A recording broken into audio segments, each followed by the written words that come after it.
Y quisiera, pues definitivamente preguntando lo que creo que muchos de los que estamos acá nos cuestionamos. Doctor Gerson, bienvenido y lo recibo con esta pregunta. ¿Cree usted que muchos de los médicos que escogieron la medicina aparentemente escapando de las matemáticas están equivocados?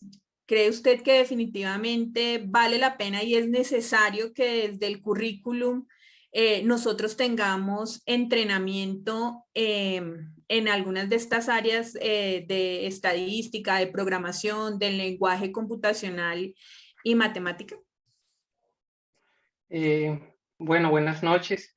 En primer lugar, pues darle las gracias a toda la sociedad, darle las gracias a Dios por la oportunidad que me dan de participar con ustedes en este evento.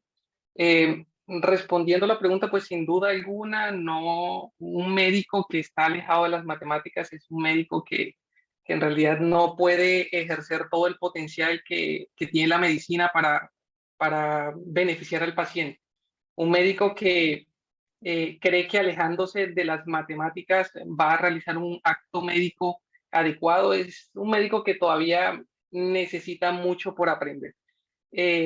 Como les comenté, mi nombre es Gerson Rodríguez, yo soy médico de la Universidad de Cartagena, soy residente de tercer año de pediatría de la Universidad del Norte y, y soy desarrollador de aplicaciones y en estos minutos quiero mostrarles, ahí se está viendo la pantalla.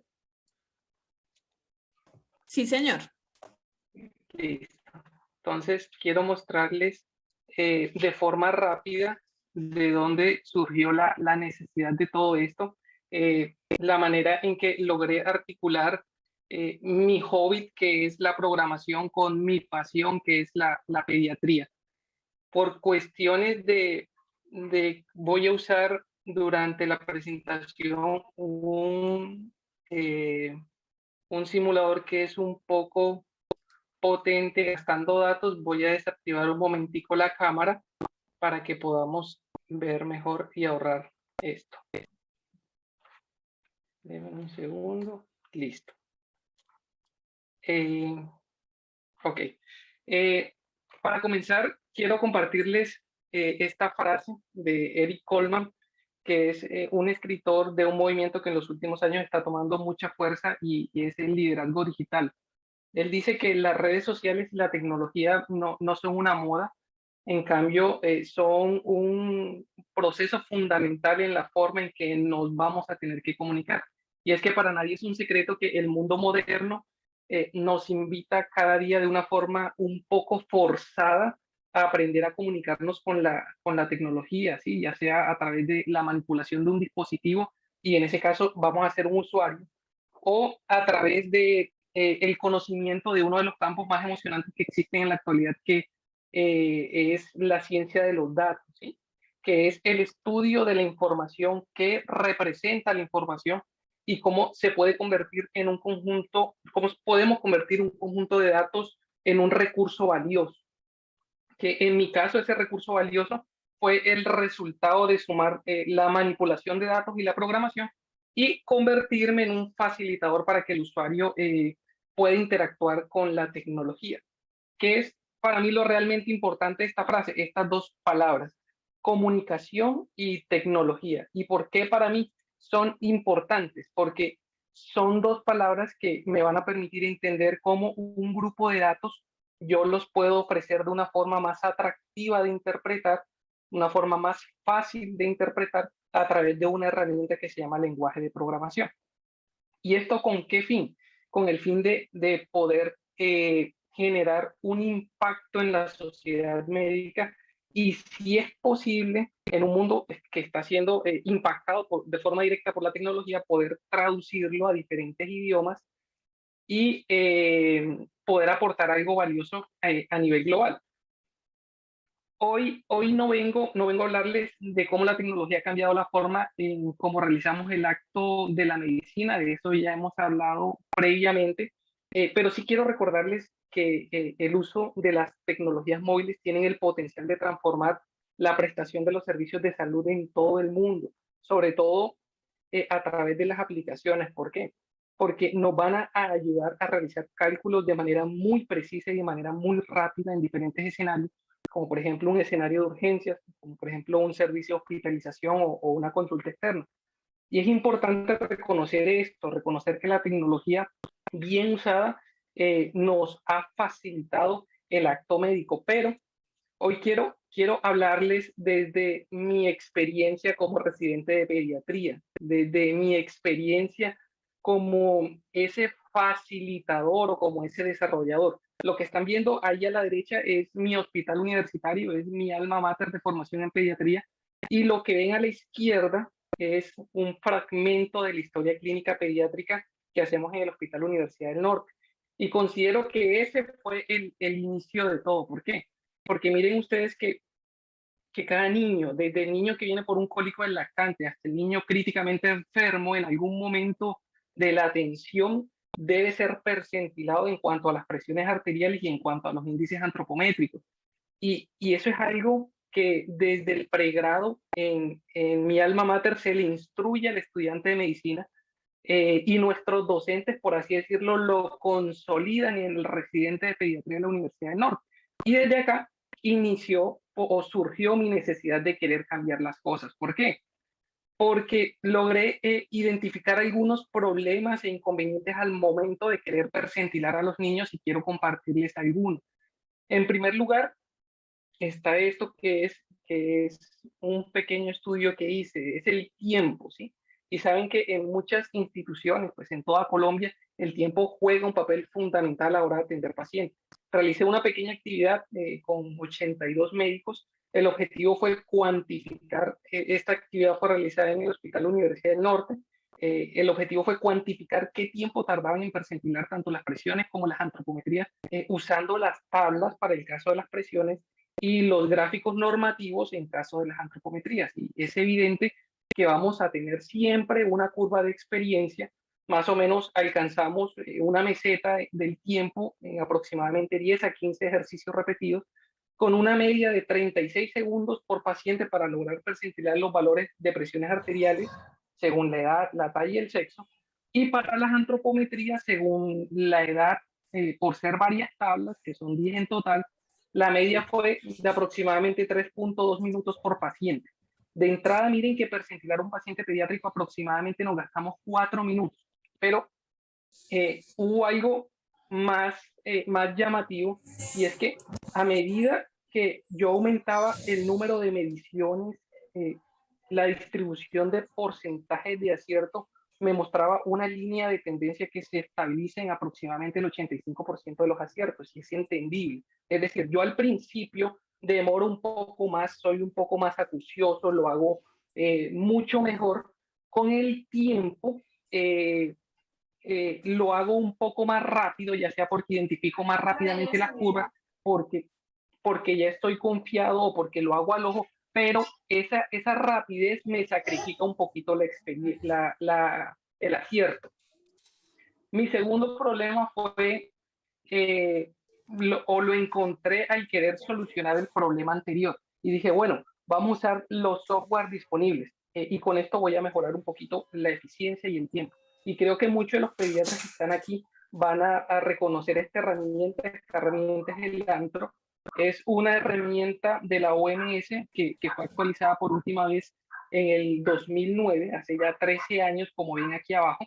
¿Y por qué hago esta salvedad? Porque encontré este tipo de problemas y les muestro aquí solo un ejemplo. Esta niña de 3 años, 2 meses, con un peso de 15 kilos, una talla de 89 centímetros, el software me la cataloga como una niña con talla baja. Pero me ibas a las gráficas y a las tablas detalladas y en realidad no era talla baja, estaba entre -1 a -2 desviaciones estándar, todavía no era una talla baja. De tal manera que el software me podría diagnosticar una niña que probablemente estaba iniciando su catch-up al carril de crecimiento que le pertenece, o al contrario, una niña que se iba a salir de su carril de crecimiento. El software me la podría catalogar erróneamente como si fuera una talla baja. Y entendí que cuando el indicador Z, el Z-score, se aproxima a los puntos de corte de las desviaciones estándar, el comportamiento del software de la OMS es un poco distinto, un poco impreciso, si los comparo, por ejemplo, con las curvas y con las tablas detalladas. Con respecto a las presiones, el panorama no era muy distinto. Pues, por ejemplo, miren, este es un caso de un niño de 9 años con una talla de 134 centímetros, una sistólica de 114. Algunos me decían la presión está entre el percentil 95 y 95 más 12.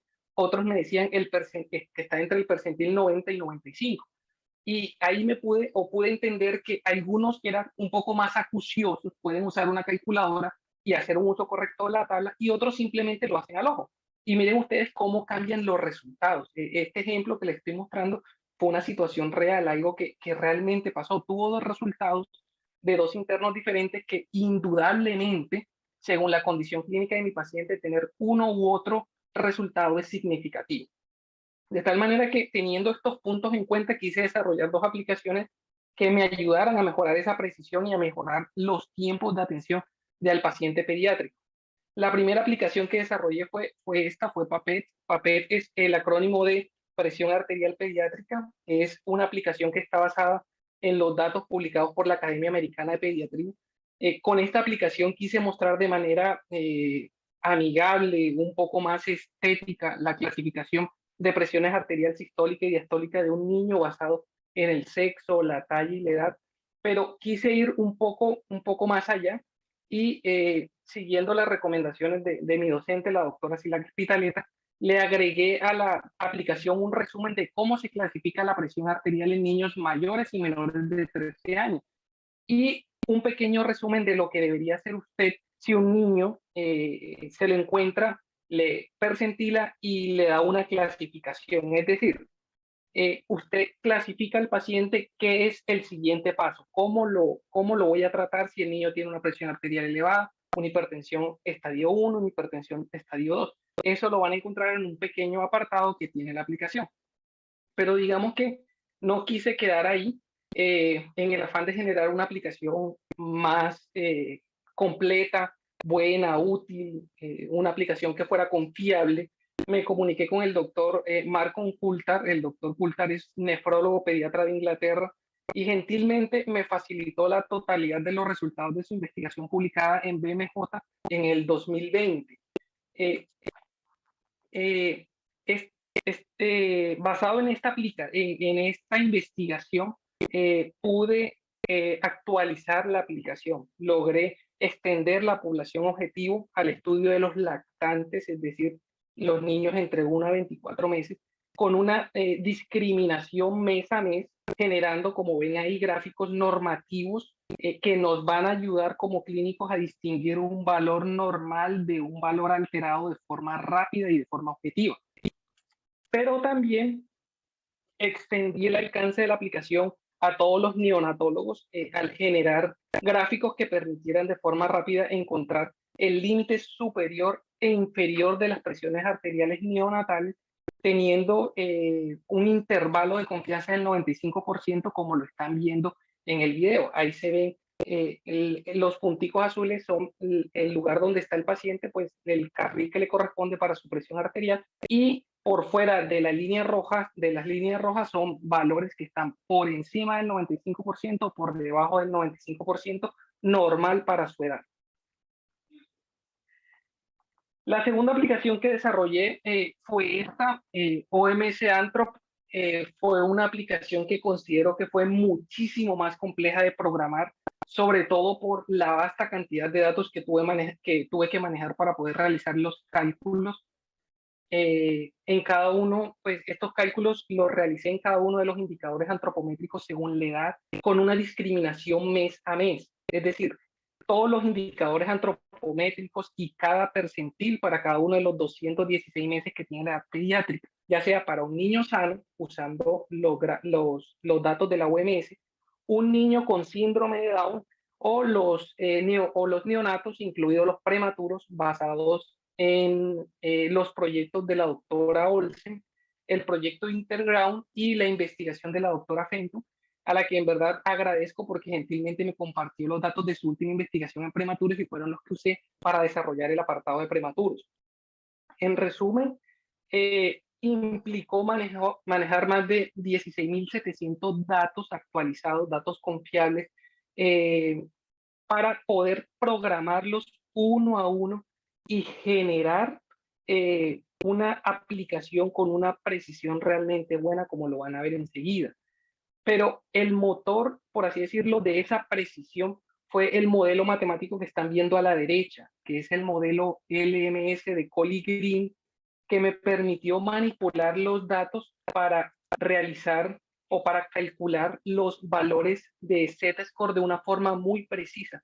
Incluso miren cómo en el apartado de neonatos, la aplicación, que es lo que están viendo a la derecha, la aplicación me genera los percentiles para poder realizar, por ejemplo, el diagnóstico al nacimiento de un neonato con restricción de crecimiento intrauterino o un neonato adecuado para la edad gestacional. Y abajo siempre, en todos los resultados que ustedes tengan en las aplicaciones, van a encontrar la guía para que no se nos olviden nunca los criterios diagnósticos, teniendo en cuenta si estoy haciendo un niño sano, un niño con síndrome de Down, o en este caso un niño prematuro. Con este modelo matemático también pude, o el modelo matemático me permitió generar gráficas suavizadas, que son las gráficas que están viendo en esta imagen, y me permitió hacer esto por ejemplo, aquí, pacientes con síndrome de Down en la gráfica de peso-edad, o en pacientes prematuros, me permitió tomar los datos del proyecto Interground, por ejemplo, y realizar este tipo de gráficas con el objetivo de identificar de forma rápida si existe alguna alteración antropométrica en el paciente. Ahora, ¿por qué mi objetivo fue encontrar un Z-score preciso? ¿O por qué hago un énfasis en la importancia de un Z-score que sea numérico y preciso?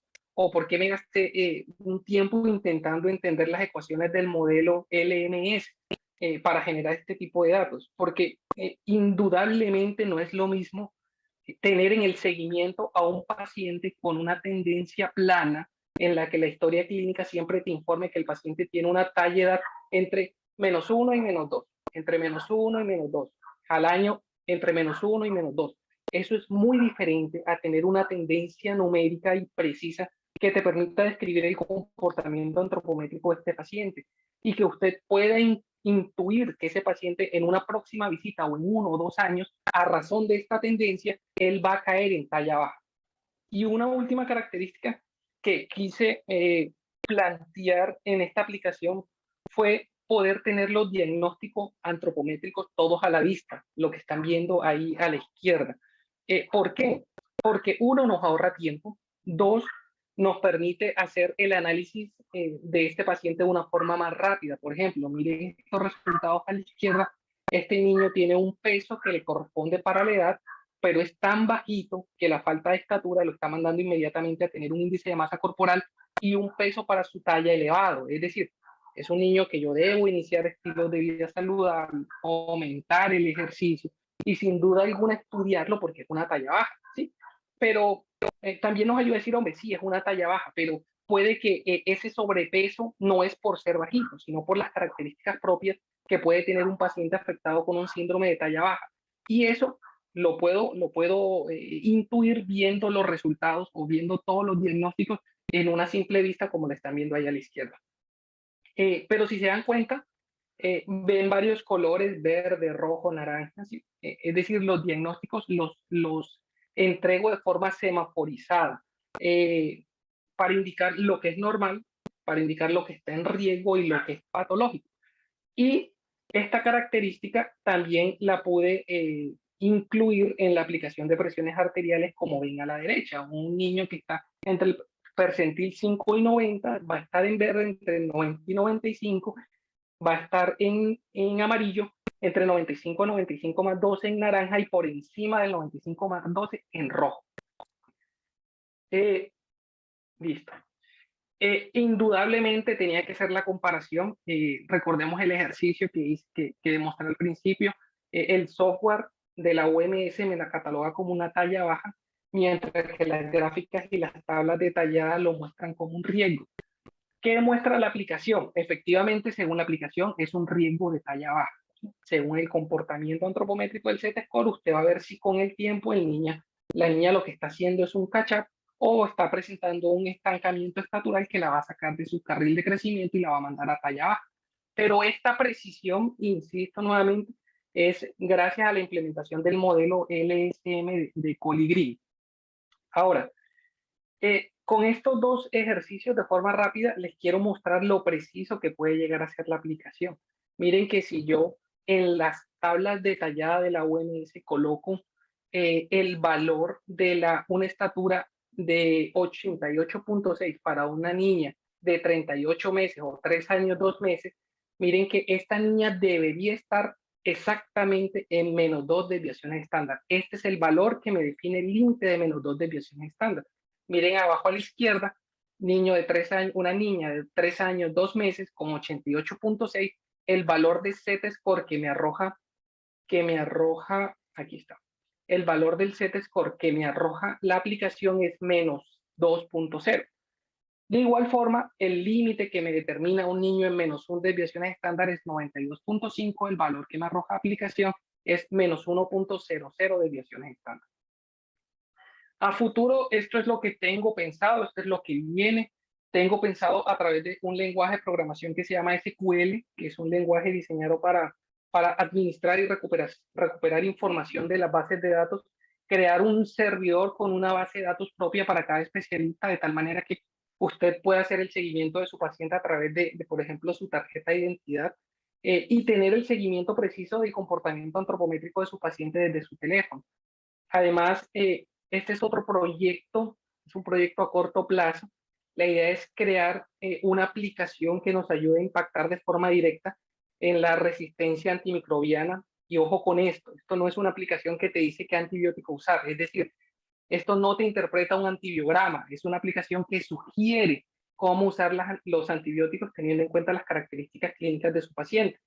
Y es que, pues no es un secreto que para muchos la farmacocinética y la farmacodinamia es un poco engorrosa, en ocasiones es hasta molesta y difícil de interpretar, y por eso estamos desarrollando este proyecto lo estoy llevando a cabo en compañía de mi hermano, que es internista e infectólogo, y la idea es mejorar la pauta de administración de los antibióticos. ¿De qué manera?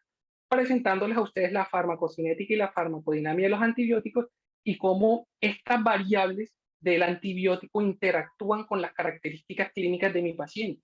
Mostrarles de una forma más amigable, de una forma sencilla, que hacer medicina desde la teoría puede ser realmente fácil, ¿sí?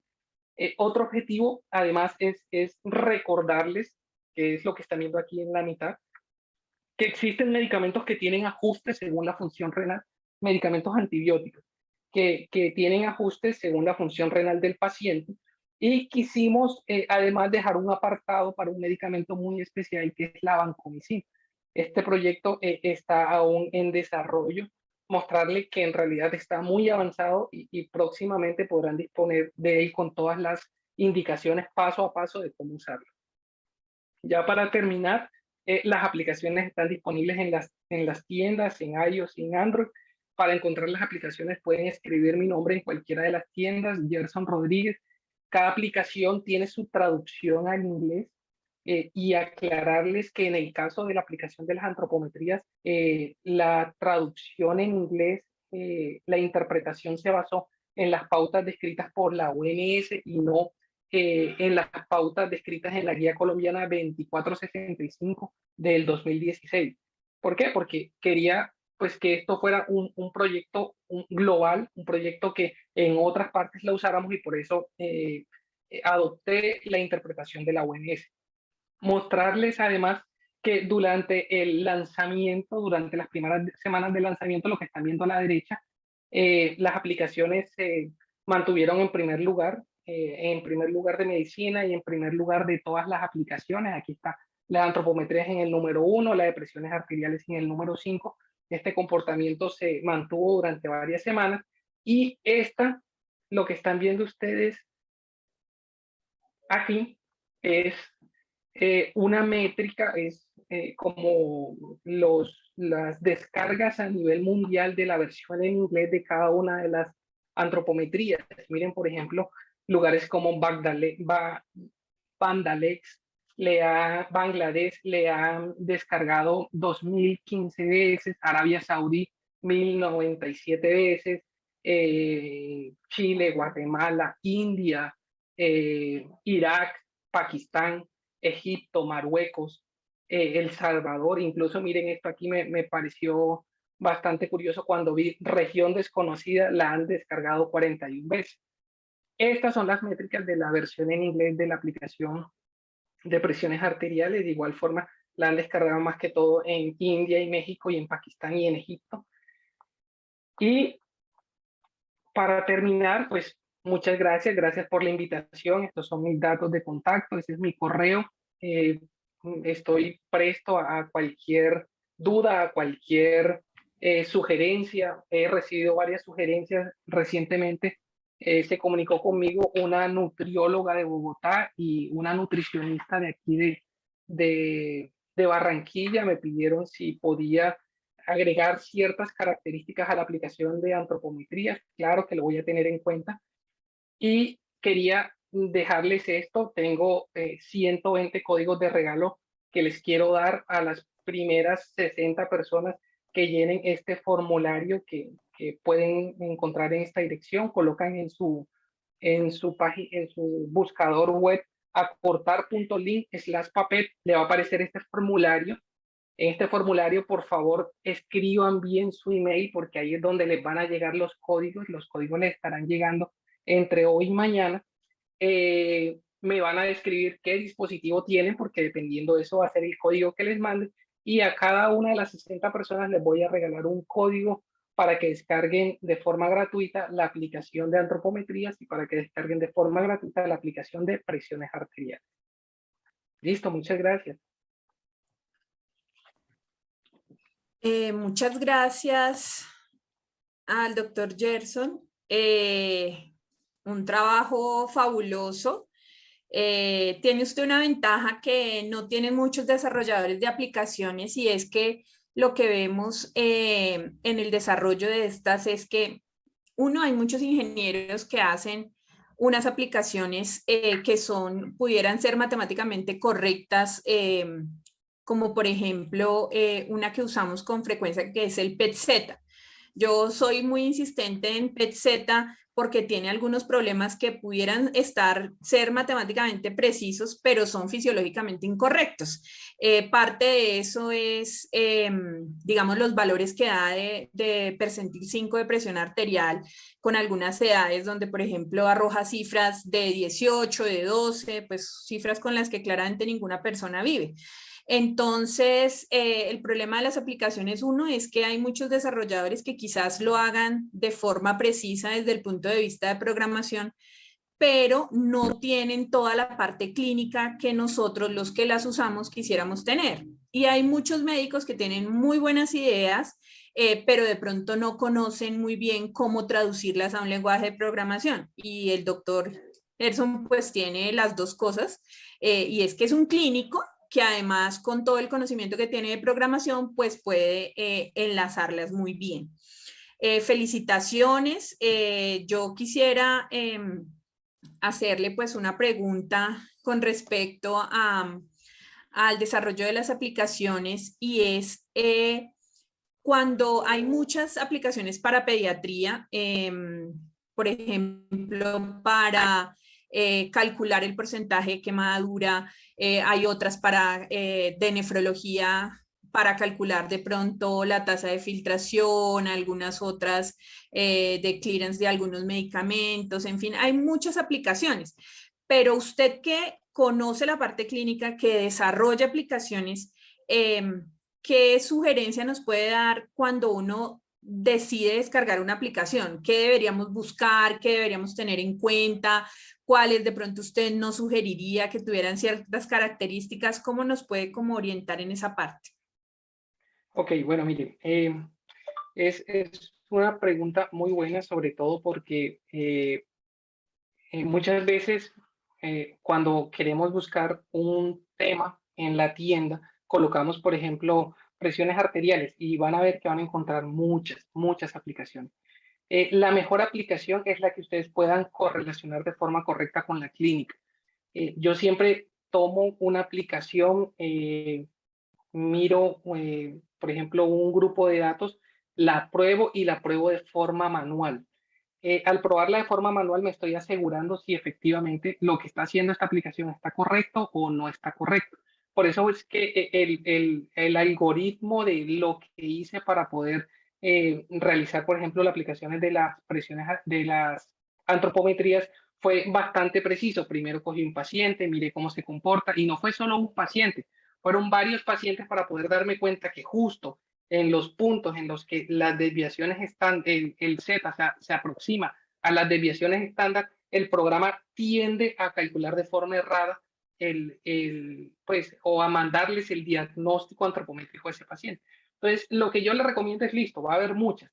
Hay algunos que les gusta más el apartado gráfico, por eso uno cuando desarrolla aplicación busca que sea algo llamativa a la vista, pero también indudablemente hay que mirar, hay que hacer la correlación con la clínica.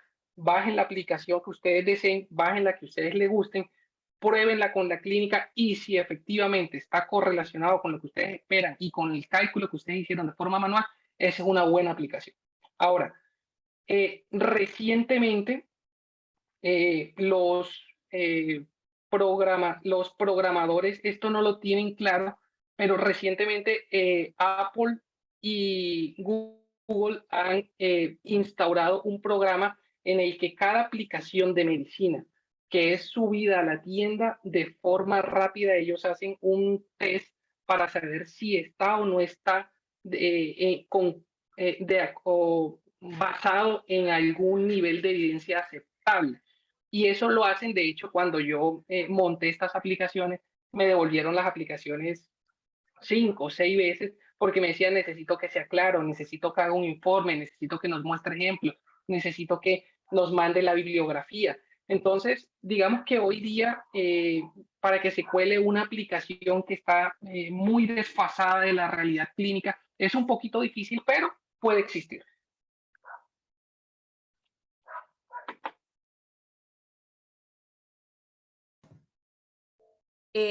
Muchas gracias por su aporte. ¿Hay alguna otra pregunta que quisiera formular respecto a las aplicaciones en pediatría? Y es, ¿cuál es el camino que usted cree que deberíamos tener nosotros desde el punto de vista de formación como estudiantes, residentes y demás? ¿Cree usted que vale la pena que de pronto dentro del pensum de algunas universidades esté la posibilidad de nosotros desarrollar algo de esto, de entenderlo, de familiarizarnos un poco más? Hago la pregunta porque, pues, sin duda alguna, la salud digital y las aplicaciones, pues, hacen parte del día a día y muy probablemente, pues, son y hacen parte también de herramientas de decisión clínica muy importantes. Usted que tiene las dos formaciones, ¿cree que vale la pena que de pronto pudiéramos tener algún tipo de formación en programación? Ok, indudablemente con esto también complemento la pregunta del principio.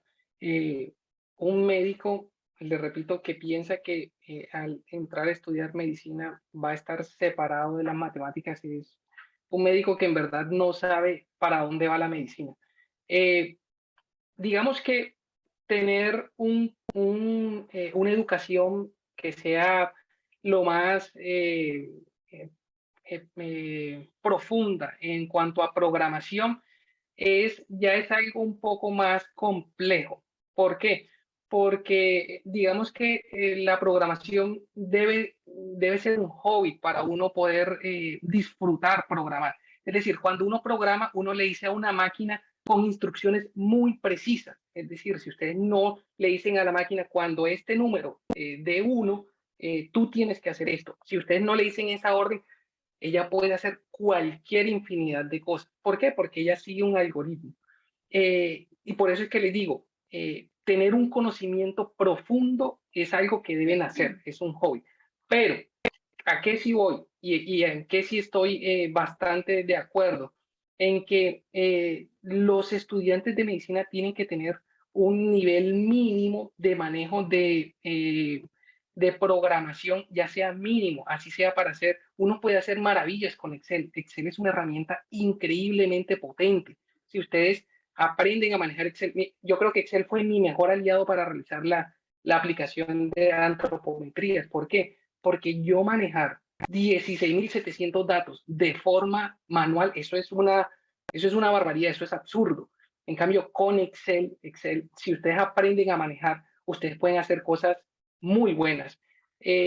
Cuando yo estaba rotando por neonatología, hice un pequeño programa en Excel que me ayudaba a calcular las nutriciones parenterales en niños prematuros.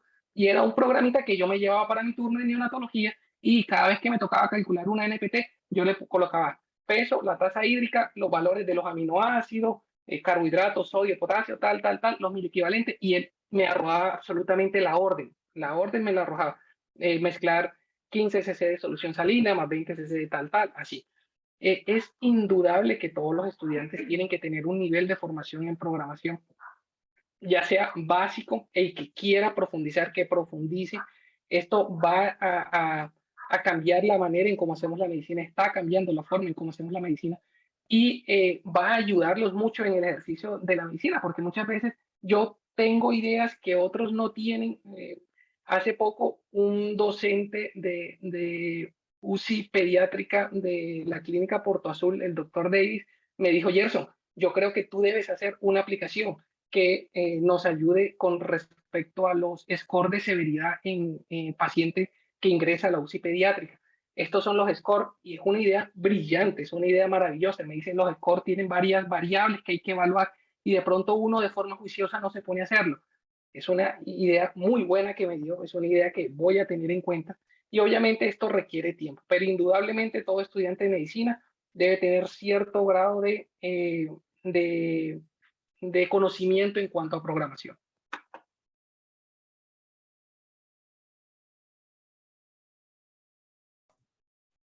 Bueno, muchas gracias al doctor Rodríguez. Varios comentarios aquí en el chat. Pues primero, todos manifestando pues el orgullo que sentimos de este desarrollo para pediatría, talento nacional.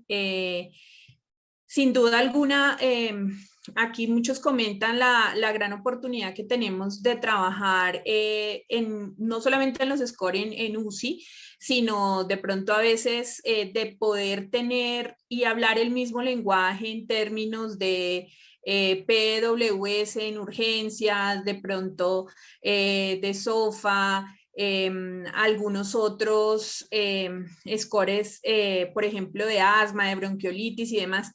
Es decir, dejar el tiempo que gastamos en hacer todas estas cosas manuales, apalancarnos en estas oportunidades y soluciones digitales y tal vez pues dedicarle ese tiempo que nos quita la manualidad y que nos ayudaría la implementación de la tecnología a tener un contacto pues con el paciente. Yo agradezco muchísimo a María Juliana, a la doctora Silac Espitaleta, al doctor Gerson Rodríguez, una muestra de cómo del estudiante al docente podemos aplicar las tecnologías de la información y la comunicación, cómo podemos hacer investigación valiosa, todas las oportunidades que tenemos. En pediatría tenemos una dificultad con respecto a los adultos y es que mucha de la evidencia tenemos que construirla. No es que no exista, es que nos hace falta trabajar en ello. No sé si la doctora Vaquero tenga alguna otra apreciación para nuestros invitados, alguien quiera agregar algo dentro del chat. Y si no, pues... Doctora Alexandra Jiménez, no quedan sino palabras de agradecimiento por haber compartido desde el Comité de Salud Digital todos estos proyectos. Había escrito en el chat, pero quiero felicitar al doctor Gerson, a la doctora Silac Espitaleta, a María Juliana, frente a toda la actividad que están realizando y que es tan importante lo que están haciendo en todo este proceso y en todo este proyecto. Creo que son muchas las enseñanzas que ellos nos están dando a nosotros y que definitivamente nos permiten como proponernos otras cosas, y para los docentes una maravilla. Felicitaciones, y creo que es un ejemplo a seguir, y desde el Comité de Salud Digital ya planeando muchas más cosas porque creo que tenemos que seguir en el tema de la alfabetización y avanzar más allá en el tema de salud digital, doctora Jiménez. Sí, doctora Vaquero, pues invitarlos a que sigan conectados en esta camino que estamos emprendiendo en la transformación digital en pediatría. Ojalá nos cuenten como todas las cosas que quisieran que trajéramos a este comité, y para una próxima ocasión pues hablaremos un poco más de todos los retos que tenemos